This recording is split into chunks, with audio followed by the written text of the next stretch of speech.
colleagues, spare a thought or even a tiny tear for my poor, beleaguered province of British Columbia.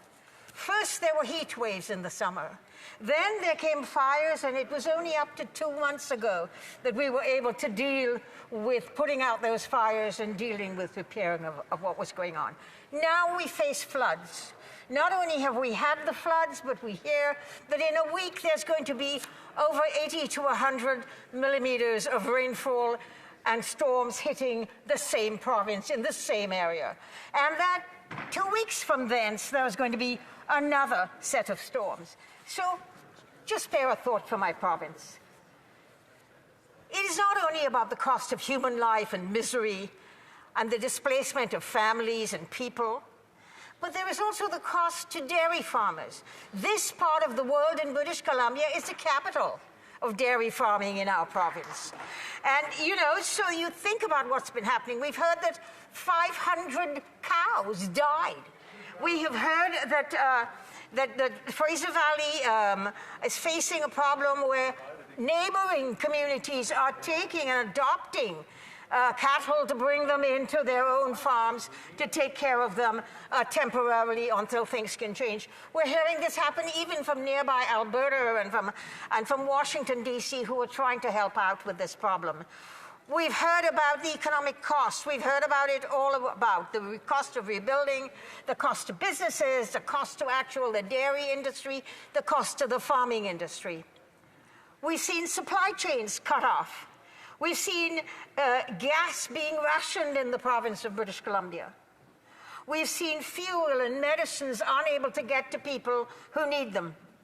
The Port of Vancouver, which my colleague from Abbotsford mentioned, is probably the largest port in Canada, taking about over $1 billion a day in economic services. Indigenous communities have been cut off from water, from food, from medicines. So the health here is at stake as well. And I think we've seen what our federal government's done. The Prime Minister immediately called, Premier Horgan immediately called the 4 mayors of the most affected areas and said, we're here for you, anything you need. We, as a federal government, have been responding to what we've been asked for by the municipalities, by the communities, and of course by the province of British Columbia. My colleague, the Minister of Emergency Preparedness, has been speaking every single day with Minister Farnworth in British Columbia and with Minister of Transport, Minister Fleming in British Columbia. So there is talks going on. There is movement happening. We've seen actually the Defense Minister sending 500 troops into British Columbia to help with rebuilding, helping with dikes, helping with moving goods and services, helping with supply chains, airlifting people, airlifting services and foods, etc., to the communities. And this is about damage repair, people. This is about damage control. This is about taking care of the problems that are happening. And so we want to talk also about how we're going to rebuild. The cost of rebuilding alone is going to be phenomenal. And we want to make sure that when we build back, I'm going to use that hackneyed term, let us build back better.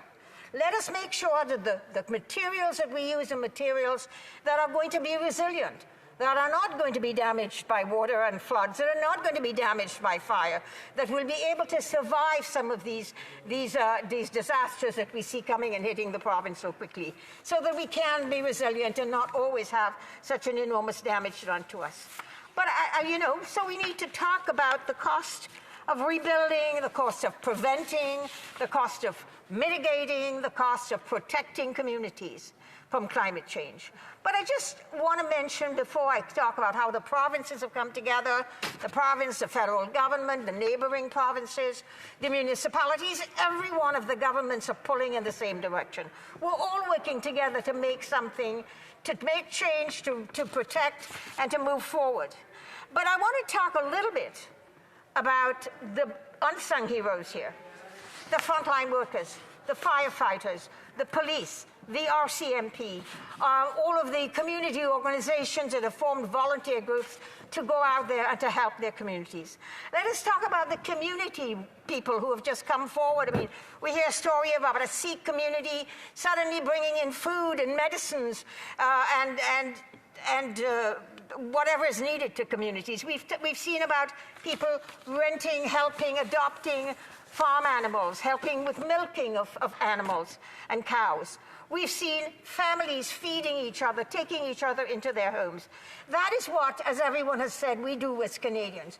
But it says that everyone is pulling together, not just governments, but communities, industry, organizations, anyone who could are coming out to help each other.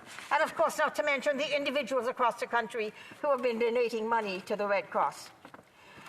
But I think I want to talk about the fact that we talk a lot about climate change. We don't have to talk about it anymore, guys. The debate is over. It is here. We've seen the enemy. It is climate change. And it is fossil fuels. And we need to talk about it, and we need to do something about it. I think the time for partisan debate is over. Let us no longer stand in the House and say we don't want to be partisan, and yet we debate any action on climate change. Let's come together and take this action together for the sake of our communities, as British Columbians will know, and for the sake of communities that are yet to come. We see what's happening in the Atlantic provinces right now. Let us not have to talk about this anymore. Let's do what we need to do to prevent it. Let us act in this House as one voice on taking the steps we need to take with climate change, because I'll tell you why it shouldn't be partisan and why we should care. It is because, you know, we all inhabit this planet together. Let us work together to protect it.